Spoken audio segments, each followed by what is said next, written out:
안녕하세요. 네, 여러분 반갑습니다.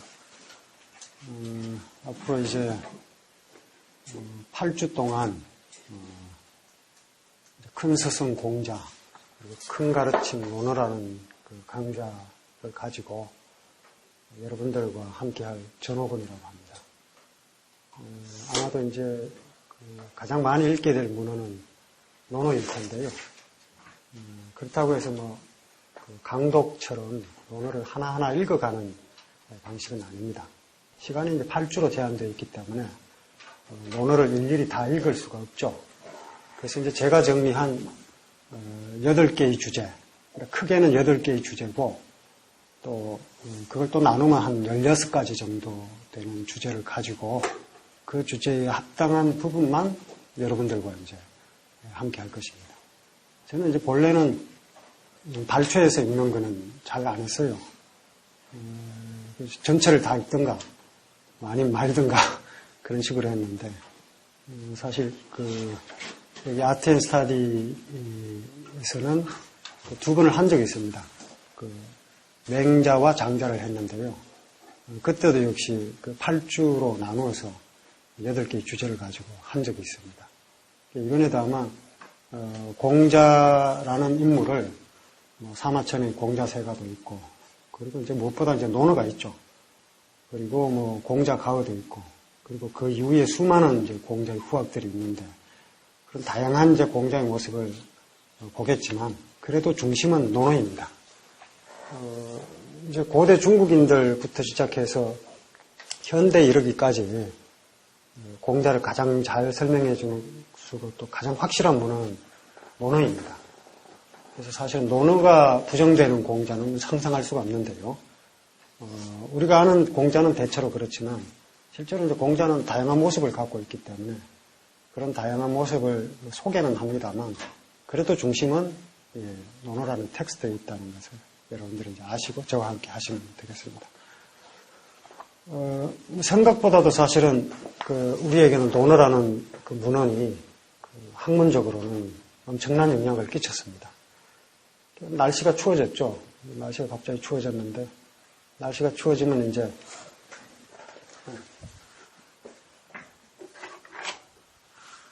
세한도라는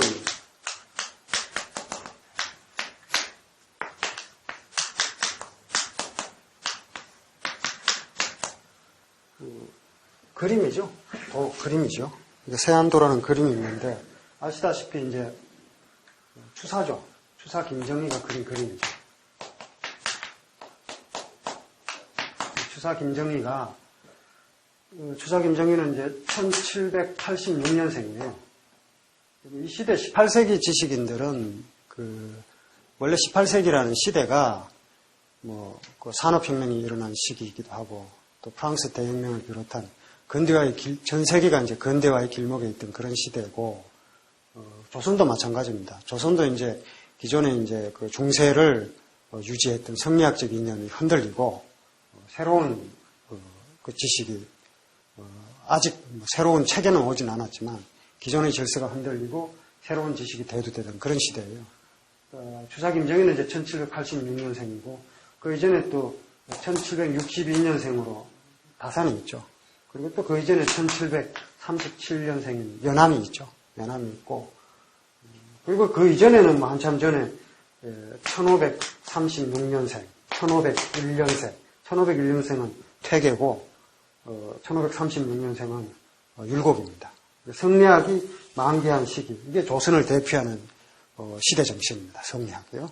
그리고 그 시대 정신이 제 역할을 하지 못하고 서서히 무너지는 시기가 18세기예요. 근데 이제 이 김정희라는 인물도 마찬가지죠. 김정희가 제주도에 유배가 있을 때 자신의 제자 이상적이라는 제자가 책을 보내줍니다. 근데 우리가 요즘에야 이 책을 선물하고 하는 게 좋은 선물이긴 하지만 그다지 어렵지는 않은 선물이죠. 근데 이 당시는 이제 책을 이상적이 중국에 가서, 이상적은 서울 출신이고 또 역관 출신입니다. 역관 출신인데도 불구하고 워낙 재능이 뛰어나고 문장도 훌륭하고 또 글 솜씨도 뛰어났기 때문에 벼슬도 상당히 높은 데까지 갔어요. 그러니까 좀 상당히 뛰어난 인물이에요. 그런데 이제 이상적이 중국에서 책을 구해서 추사에게 보내줍니다. 그러니까 이제 추사가 김정희가 고마워서 세한도를 그려서 주죠. 그래서 뭐 세한도는 뭐 여러분들이 다 아실 텐데 이 세한도라고 하는 의미가 역시 논어에 나오죠. 세한연우 지송백지 후조라고.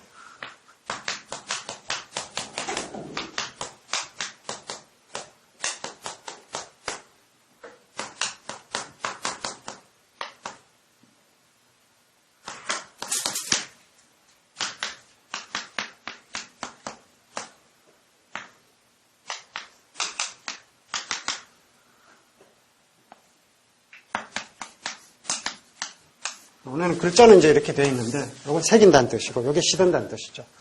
세한 연후에 날씨가 추워진 뒤에라야 비로소 알게 된다. 소나무와 잣나무, 송백지 후조. 소나무와 잣나무가 후조.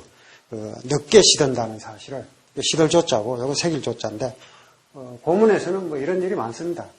글자를 통용해서 쓰는 경우가 많아요. 그리고 이제 논어 같은 문어는 한 글자 한 글자의 뜻이 굉장히 중요합니다. 이를테면 이제 진나라 이전 시기의 문헌이 있고 중국에서 이제 진나라라고 하는 나라는 이른바 군서갱류가 일어났던 시기이기 때문에 책을 불태우고 이때 책은 시서가 대부분이에요. 시서. 유가일문헌이죠. 대표가. 군서 그리고 갱류 이 유학자들을 생매장한 시기가 진나라입니다. 그래서 진나라 이전이냐 이후냐고 하는 것은 엄청난 차이가 있어요.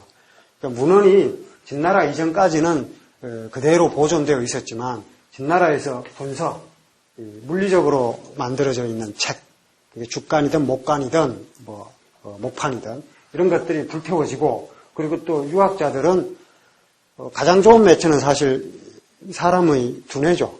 사람의 지식을 가장 잘 담을 수 있는 건 사람의 머리일 텐데 이것만 불태워갖고 소용이 없죠. 머릿속에 있는 것까지 다 없애야 되니까 사람을 책만 불태우고 사람 놔두면 아무 소용이 없어요. 아시다시피. 사람까지 이제 매장을 한 거죠. 그래서 뭐 얼마 안 주겠네 어쨌네 하지만 그렇게 넘어갈 수 있는 문제가 아닙니다. 찍어서 몇백 명 이렇게 죽이면 다 죽인 거나 마찬가지거든요. 뭐 몇 권 안 태웠다 이런 말로는 피해갈 수가 없는 엄청난 문화적인 폭력인데 이 일이 있고 난 후와 이전이 이른바 선진 시기냐 아니면은 그 이후냐로 구분이 됩니다. 이 이후는 모두 진나라 이전 시기의 본래의 시설을 비롯한 문헌을 복원하는 게 가장 먼저예요. 어떤 사람의 생각을 알기 위해서 우리가 그 사람이 남긴 글을 읽잖아요. 근데 그 글이 정확하냐 아니냐의 문제이기 때문에 정확하지 못한 책을 가지고 그 사람의 사상을 이야기하거나 또는 그 텍스트를 기반으로 다른 이야기를 했을 때 만약 그 문헌이 잘못되었다면 그게 다 그냥 공중분해되는 그런 상황이죠. 그래서 사실은 이전이냐 이후냐고 하는 게 이제 가장 큰 의미를 가지는데 이 논어나 맹자나 이런 문헌들은 그래서 한 글자 한 글자가 중요합니다. 그 이후에는 이제 글자와 글자가 모여가지고 여러 가지 그 어휘도 만들어지고 맥락도 다양해지기 때문에 그 이후에는 사실은 맥락이 더 중요하고 글자 한 글자 한 글자가 상대적으로 덜 중요해요. 중요하긴 합니다만. 그래서 논어나 맹자 등의 고문헌을 읽을 때는 한 글자 한 글자가 중요하기 때문에 사실 이런 글자 하나하나를 설명하는데 상당한 시간을 제가 할애를 할 겁니다. 그리고 이제 그 글자가 이해되고 난 다음에 전체의 맥락이 좀 더 쉽고 분명하게 이해될 수 있기 때문에 이제 제가 그런 방법을 택하는데요. 여기서 이제 조자도 시들 조자로 봅니다. 그래서 날씨가 추워진 뒤에 소나무와 잣나무가 늦게 시든다는 걸 안다. 이런 의미로 이제 추사 김정희가 이상적에게 보냈는데 역시 마찬가지입니다. 그 당시는 김정희가 이미 세상의 권력 또는 이익으로부터 멀어진 사람이에요. 그래서 우리가 어떤 사람을 가까이 하는 많은 관계가 지금도 그렇고 옛날 사람들도 마찬가지죠. 권력과 이익이 있는 사람에게 모이고 그 사람이 떠나면 더 이상 모이지 않습니다.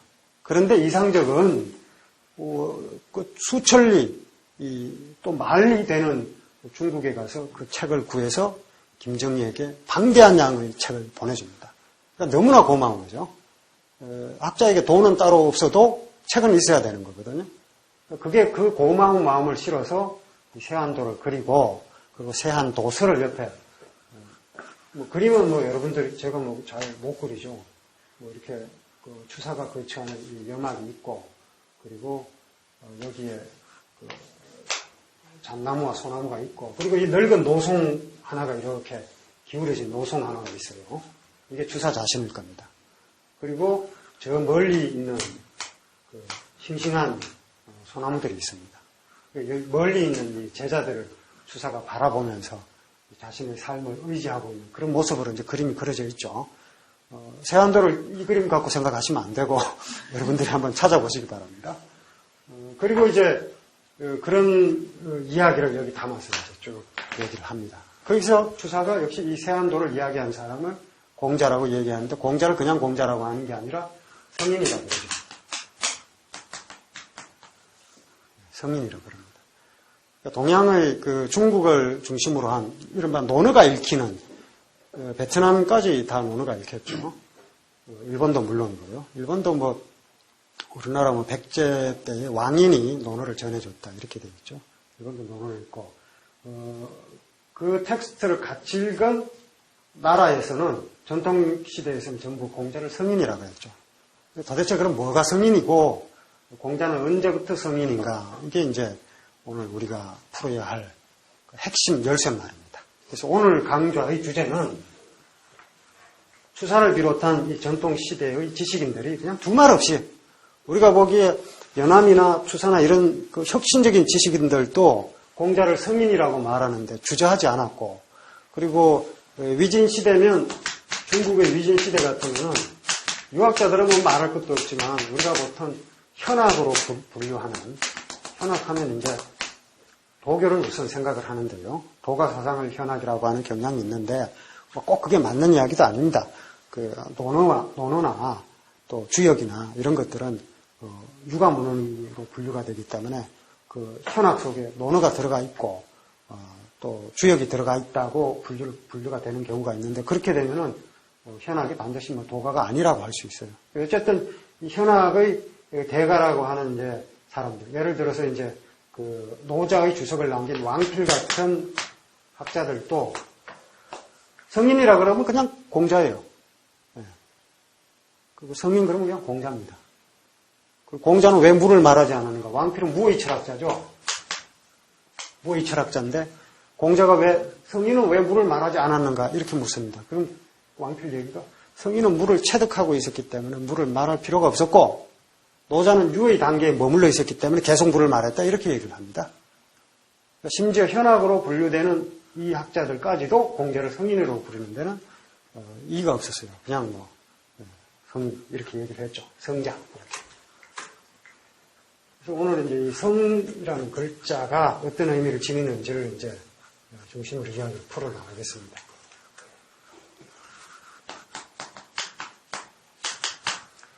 공자에 대한 호칭은 여러 차례 변했어요. 어떻게 보면 공자는 벼슬이라고 해야 노나라에서 석 달 동안 한 게 다고 이렇다 할 그 정치적인 업적도 남긴 건 있습니다만 그게 크다고 할 수 없습니다. 3개월 정도 노나라에서 정치한 게 다이고 그 외에는 이제 결국 노나라에서 축출이 돼서 제나라로 가고 또 제나라에서 위나라로 가고 위나라에서 남쪽 채나라, 진나라, 초나라, 천하를 이제 돌아다니죠. 14년 동안 돌아다닙니다. 그러다 결국 이제 자기를 알아주는 군주를 찾아다녔는데 만나지 못하죠. 만나지 못해서 이제 공자가 불우한 지식이라고 하는데 꼭 불우하다고 할 수는 없겠습니다만 저는 공명이 불우하다고는 전혀 생각이 안 되거든요. 근데 어쨌든 자신의 그 정치적 포부를 펼칠 만한 그런 상황은 되지를 않았습니다. 그랬는데 그 정도로 이제 해서 제자들을 양성하는 걸로 이제 삶을 마쳤는데 공자를 이제 사마천이 사기로 최초의 통사죠. 그 기전체 역사서의 효시이기도 하고요. 사기에는 봉기가 있고 또 세가가 있고 열전이 있고 그리고 그 외에 뭐 지도 있고 표도 있고 뭐 등등 여러 가지 문헌들이 있습니다만 기본은 이제 기와 전이죠. 그래서 기전체 역사서라고 하는 게 봉기는 이제 이른바 천자, 황제, 권력의 정점에 있는 사람들에게 한 기록입니다. 또는 정점에 있지 않았다 하더라도 항우 같은 사람은 봉기에 기록합니다. 그래서 항우 봉기죠. 왜냐하면 유방과 대등한 입장에서 천하를 놓고 다투었기 때문에 유방 아래에 있었던 사람은 아니잖아요. 그래서 봉기라고 합니다. 그리고 열전은 이제 개별 인물이죠.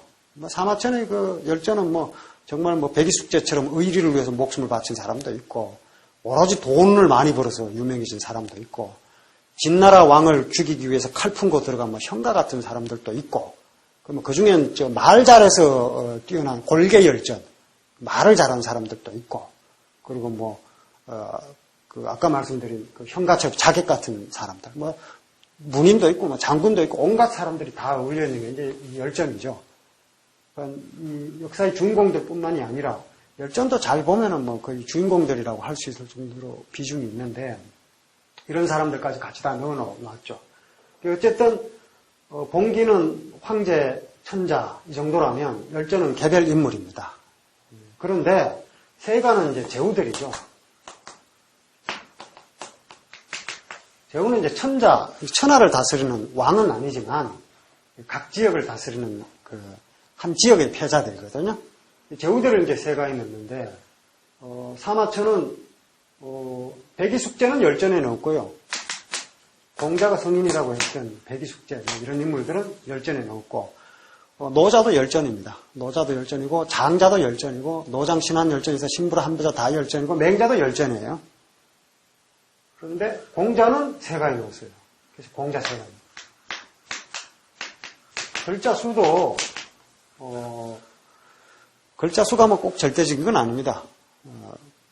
그런데 어쨌든 맹자 열전은 137자밖에 안 되고요. 그리고 장자 열전은 235자고요. 그리고 형가 열전은 또 3000자가 넘어요. 자객 열전인데. 좀 이상하죠? 뭔가 컴플렉스가 좀 있나 봅니다. 사마천이. 그런데 공자세가는 7000자가 넘습니다. 단연 양에서 압도합니다. 양에서 압도하는데 여기서 이제 사마천이 공자를 지성이라고 해요.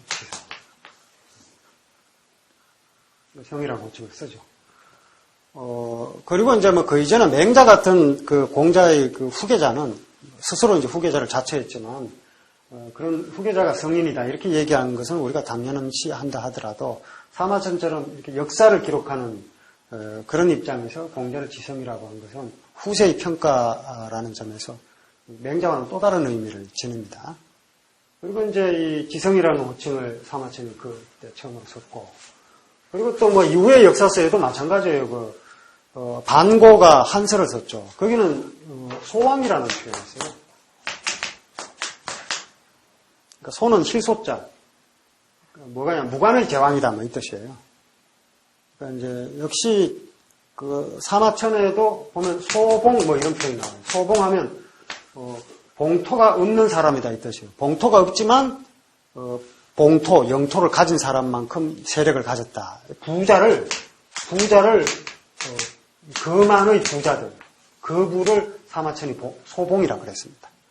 그러니까 실제로 영토를 갖고 있지는 않지만 영토를 가진 사람만큼이나 사람들에게 막대한 영향을 끼쳤다. 이런 뜻에서 소봉이라고 썼는데 반고도 그와 마찬가지로 소왕이라는 호칭을 공자에게 썼어요. 그 소왕이라는 호칭은 이후에도 공자가 아닌 사람을 호칭하는 경우도 간혹 있긴 있습니다만 대체로 공자를 소왕지문 그러면 공자의 글이란 뜻입니다. 이런 뜻으로 쓰이는 게 이제 한서부터 이제 나오고요. 그리고 이제 이 당나라 현종 양귀비와 그 연인 사이였던 당나라 현종이 연인 사이가 아니라 그냥 부부 사이였죠. 귀비였고 현종은 황제였으니까요. 당나라 현종은 공자에게 시호를 문선왕이라고 내렸어요. 문선왕. 문을 베풀어서 왕이 됐다. 무력으로 이제 왕이 된 사람이 아니고 문을 베풀어서 왕이 됐다. 그래서 문선왕이라는 호칭은 왕이라는 호칭을 다시 이제 시호를 내려요. 그러면서 자기도 올라가는 거죠. 네, 그런데 이제 텍스트와 적대시하는 방법으로 갔던 게 이제 진나라고, 한나라 때가 되면 텍스트를 자기화시키죠. 그 텍스트를 적대시했더니 별로 결과가 안 좋았다는 건 역사적 교훈으로 알죠. 뭐 우리나라 정권은 아직도 정신 못 차린 것 같고요. 제가 보기에 걸핏하면 무슨 검서, 무슨 또 뭐 불온문서, 뭐 불온서적 뭐 이러는데 참 진짜 불온한 생각입니다. 그게 그 제대로 된 불온이에요. 그게 이상한 생각인데 하여튼 무력이 아닌 문으로 왕이 되었다고 이렇게 시호를 내리면서 자기도 이제 현종도 스스로 이제 자기를 띄우는 겁니다. 그런 식으로. 진나라 시황지처럼 막 이렇게 했더니 금방 망했단 말이에요. 한나라는 이제 그걸 국가화시켰죠. 국가 이데올로기화 시킵니다. 그래서 뭐 공자의 춘추 이러면은, 춘추는 원래는 그 경이라는 호칭은 이제 전국시대 중반부터 이제 경이라는 호칭이 쓰여요. 장자의 경이라는 호칭도 나오고 하는데, 그 당시까지는 뭐 춘추가 경으로 이렇게 불려지진 않았는데, 한나라 때가 되면 오경의 시대입니다. 한나라 때. 오경의 시대에는 이제 춘추가 경으로 인정받죠. 한나라 학자들이, 한나라 또 통치자들이 춘추를 왜 좋아하냐면, 공자가 저술을 했다고 전해지는 이 춘추가 바로 한나라가 들어설 것을 예언한 책으로 간주합니다. 그래서 성인인 공자가 한나라의 정통성을 인정한 책이다. 이런 식으로 해석을 해요. 그런 식으로 막 텍스트를 막 자기 편으로 막 끌어들이는 거죠. 그래서 이제 그 오경에서 얘기는 한나라 시대의 그 명교, 예의 이런 걸 다룬 거고, 그리고 이제 춘추는 한나라 시대의 역사적 정통성을, 그리고 정권의 정통성을 기록해준 책이다. 이런 식으로 보고 그 텍스트와 가까이 하죠. 그래서 한나라가 문화적으로 상당히 성공했죠. 한나라만큼 되기가 얼마나 힘든지는 한나라를 이어선 나라들이 얼마나 쉽게 망하는지를 보면 알 수 있습니다. 조조 뭐 휙휙 날아가죠. 황제도 못 돼봐요.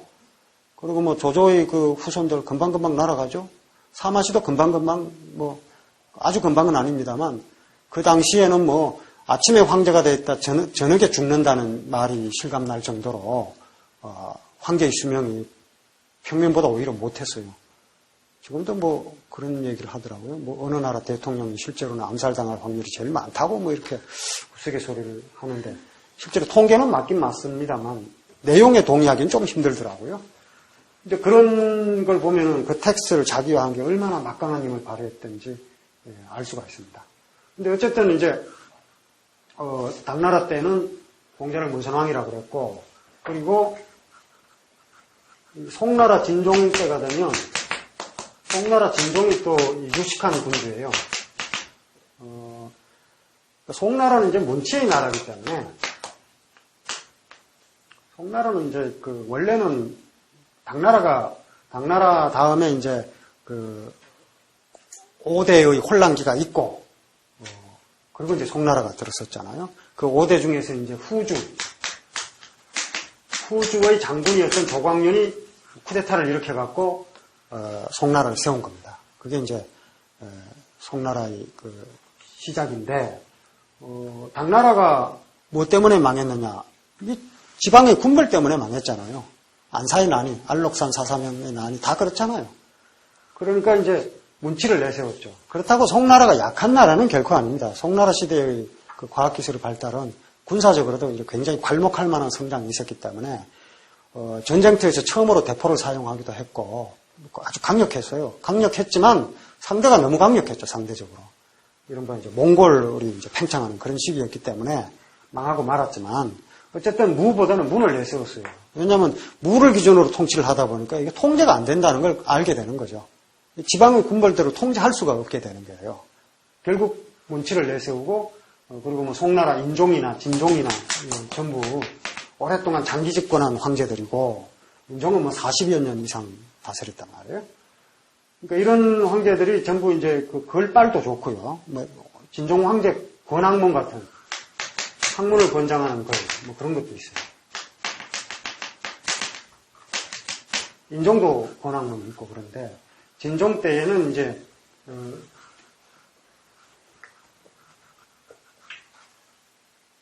여기다가 문선왕에다가 하나를 더 붙여가지고요.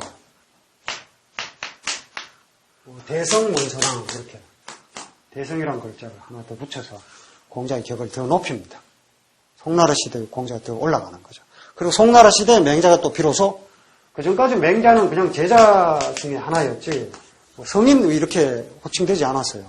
송나라 때 들어와서 맹자가 비로소 성인의 반열에 올라갑니다. 그러니까 유학이 그만큼 진흥되고 문치가 그만큼 더 진흥된 거죠. 그리고 그런 또 국가 이데올로기를 이어받은 게 또 조선이라고 할 수도 있고요. 조선이라는 나라는 좀 특이한 나라입니다. 이게 이제 광화문에 광자가 쪼개졌다 그러는데, 광자는 원래 이게 도라 밑에 사람 인자가 있는 글자예요. 사람이 비칩니다. 불 밑에 사람이 있는 글자예요. 해인사에서 찍어낸 팔만 대장경 판본의 광자는 이렇게 써져 있어요. 새겨진 게. 사람이에요. 예를 들어서, 이게 있으면 다 사람입니다. 볼견자도 이제 사람이 보면서 움직여 다니는 거고, 이것도 사람이고요. 형, 이거 다 사람인데, 광은 이게 사람의 빛입니다. 이게 이제 금이 같더만요. 근데 이게 광화문이라고 할 때 이 광은 덕을 뜻하는 거죠. 덕지광이에요. 사람의 빛인데, 덕의 빛입니다. 덕의. 조선의 정문들은 다 인화문, 이래죠. 인화문. 인이 덕 중에 어뜸이죠. 인화문은 경희궁의 정문인가 그럴 겁니다. 지금은 없지만. 돈화문, 창덕궁의 정문이 돈화문이잖아요. 이것도 중용에 나온 말이고요. 대덕도나 소덕천류. 전부 덕으로 다스린다는 뜻으로 이제 명칭을 그렇게 지은 겁니다. 조선은 그런 나라예요, 기본적으로. 그 덕이라고 하는 그 태제를 어떻게 장악하느냐. 거기서 논리 싸움에서 이겨야 거기서 잡는 겁니다. 일본은 어떨까요? 일본은 그냥 칼로 이겨야 됩니다. 그래서 칼로 이기면 대포 갖고 들어오면 금방 굴복하고 승복하고 아이고 형님 하죠. 근데 이쪽은 대포 갖고 들어오고 아무리 해도 형님 승복 안 해요. 승복이 지배가 안 되죠. 지배가 안 돼요. 근데 어쨌든 그게 근대의 길목을 잡는 또 알 수가 없는 거죠, 역사란 게. 중세가 그만큼 공고하다는 얘기는 그만큼 그렇게 쉽게 안 무너진다는 얘기인데 지금 우리 입장에 보면 빨리 좀 무너져갖고 새롭게 들어서면 좋을 법한데 잘 안 무너지니까 유지하고 있는 쪽에서는 그게 강고한 질서를 가져다 주니까 좋고 또 그걸 또 무너뜨리고 싶은 쪽에서는 그게 너무 강고하니까 또 안 좋죠. 양면성이 있는 겁니다. 일본 같은 경우에는 그게 쉽게 무너졌죠. 힘의 논리에 의해서 쉽게 무너졌기 때문에 어떻게 보면 가장 먼저 근대가 된 거죠. 그게 또 어떤 역사적 결과를 가져왔느냐. 일본 지식인들은 그렇게 좋아하지는 않더라고요. 간 길이 제국주의였거든요. 제국주의는 타국을 식민지 지배하는 것이기도 하지만 자국의 사람들을 전지체제로 끌고 가잖아요. 그래서 다 몰아수주겠다 이렇게 보는 거죠. 우파들은 그렇게 안 보지만 좌파 지식인들은 그렇게 보죠. 제국주의 결과가 뭐냐. 온 국민을 다 죽음으로 몰아넣었다 이렇게 보기 때문에 그렇게 높이 평가하지 않습니다. 그런 점에서. 그건 좀 다른 얘기고 어쨌든 대성문선왕 이런 식으로 이제 올렸다가 원나라는 이민족인데도 불구하고 원나라 무제 때는 대성지성이라고 해서 그냥 또 하나 더 붙입니다. 대성지성문선왕 이런 식으로 호칭을 해서 원나라의 지배력이라고 하는 거는 무력으로 천하를 다스리는 거지만 그 당시 이제 몽골이 세계를 제패한 거는 말 때문이죠, 말. 말을 가장 효과적으로 활용한 민족이잖아요. 그래서 이제 지배를 한 건데, 원나라는 중국을 지배하면서 이 말로, 예부터 유방이 그러죠. 육가라는 학자가 유방에게 이제 유학을 장려해서 다스려야 된다고 이야기를 하니까 유방이 하는 얘기가 내가 말 위에서 천하를 다스리는데 무슨 지금 유학 운운하느냐. 그러니까 육가 얘기가 말 위에서 천하를 차지할 수는 있어도 말 위에서 천하를 다스릴 수는 없다는 얘기로 설득을 하죠. 유방이 받아들이죠. 그게 유방의 뛰어난 점이죠. 자기에게 무엇이 없는지를 아는 거, 그게 유방입니다. 항우는 그걸 몰랐고요. 지가 워낙 잘났으니까. 다 지미 때문에. 단도직입적으로, 유방의 대장군은 한신이었잖아요. 회오모 한신. 한신이 없었으면 유방이 천하를 제패 못하죠. 그 한신이 항우 밑에 가서는 창잡이에 불과했어요.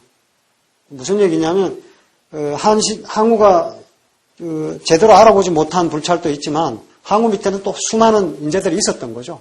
그러니까 어떻게 거기서 어떻게 빗볼 수 있는 다른 방법이 없었던 겁니다. 역설적으로요. 어쨌든 그런 그 교훈을 살려서 원나라 무제도 마찬가지로 문치를 내세우고 그래서 300년 이상을 지배를 했단 말이에요. 300년 이상을. 그러니까 뭐 우리는 뭐 식민지 지배 경험이 있다 하더라도 뭐 30몇 년 뭐 이렇게 되고 그것도 사실 더 줄여서 봐야 된다 그러는데 그걸 뭐 줄이려고 해서 필요는 없는 것 같고요. 이게 줄인다고 해서 수치심을 뭐 잊어버리고 뭐 이게 뭐 좋은 것도 아니고 뭐 흔히 말하는 국격이라고 하는 게 그런 식으로 이루어지는 건 아니라고 봅니다.